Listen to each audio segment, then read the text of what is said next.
जरदारी साहब की इस बात से वैसे इत्तेफाक नहीं करती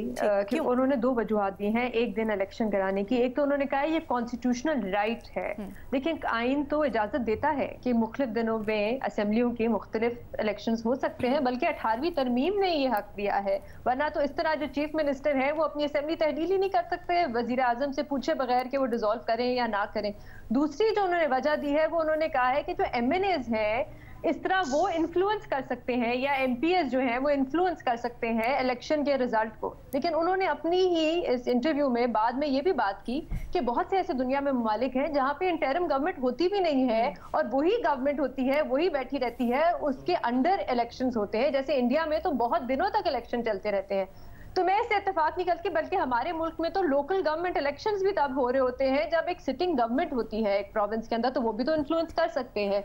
दूसरी बात जो उन्होंने की, अब देखिए अगर पीपल्स पार्टी और हुकूमत चाहती है कि एक ही दिन पे इलेक्शन है तो उसका अब एक ही रास्ता है कि आप PTI के साथ बैठे और फिर आइन में कोई तरमीम करें। अब यहाँ पे उन्होंने उनकी सजेशन तो बहुत अच्छी है कि PTI के साथ हमें बैठना चाहिए और बातचीत करनी चाहिए, लेकिन जैसे अलीना मैंने पिछले हफ्ते कहा, मैं दोबारा कहूंगी, मुझे नहीं लगता कि PTI सीरियस है हुकूमत के साथ बातचीत करने के लिए। पिछले हफ्ते हमने बात की कि असद कैसर साहब ने आदिल शाहजेब से कहा कि हम हुकूमत के साथ बैठना चाहते हैं और आइन में तरमीम करना चाहते हैं। उसके 3 दिन बाद शाह महमूद कुरैशी साहब आए आदिल शाहजेब के शो पे और उन्होंने कहा कि जो असद कैसर साहब बात कर रहे हैं वो पार्टी की पॉलिसी ही नहीं है, हम तो इस इशू पे बात ही नहीं करना चाहते, ये 90 दिन का मामला तो सेटल्ड है, हमारे तो हक में सुप्रीम कोर्ट का फैसला आ गया है। हाँ, अगर हम बात करेंगे तो हम इस चीज पे बात जरूर कर सकते हैं कि नेशनल असेंबली को कब तहलील किया जाए, सिंध असेंबली को कब तहलील किया जाए, बलोचिस्तान असेंबली को कब तहलील किया जाए। दूसरी जानिब फवाद चौधरी साहब भी ये बात कर चुके हैं, उनकी तरफ से बयान आया था कि इस्टेब्लिशमेंट बैठे,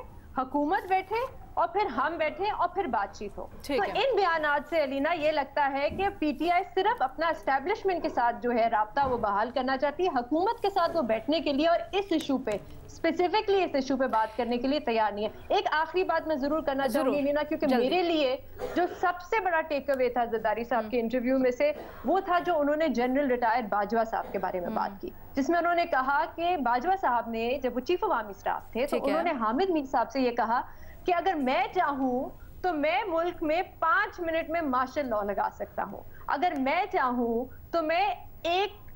इलेक्टेड वजीर आजम से इस्तीफा ले सकता हूं अगर आप वोट ऑफ नो कॉन्फिडेंस वापस लें। अलीना, ये आपको बताता है कि हमारे मुल्क के जो इस वक्त के चीफ अवामी स्टाफ थे वो अपने आप को आइन और कानून से above the law and the constitution समझते थे। अब तक बाजवा साहब जो है वो बहुत से इंटरव्यूज दे चुके हैं और एक बड़ी लंबी उन्होंने अपनी चार्जशीट अपने खिलाफ बना दी है। मैं उस दिन सोच रही थी कि वो ये क्यों कर रहे हैं, वो क्यों सहाफियों से बात करते हैं और एक लंबी अपनी खिलाफ चार्जशीट जिसमें वो बड़े खुल के कहते हैं कि मैंने अपनी मर्जी के मुताबिक जो मेरा दिल चाह रहा था मैंने किया। इसलिए अलीना, क्योंकि बाजवा साहब को पता है कि इस मुल्क में किसी की हिम्मत नहीं है कि वो उनका एहतसाब करे, उनको अकाउंटेबल ठहराए। अच्छा बेनज़ीर, मुझे क्विकली पॉइंट नोटेड।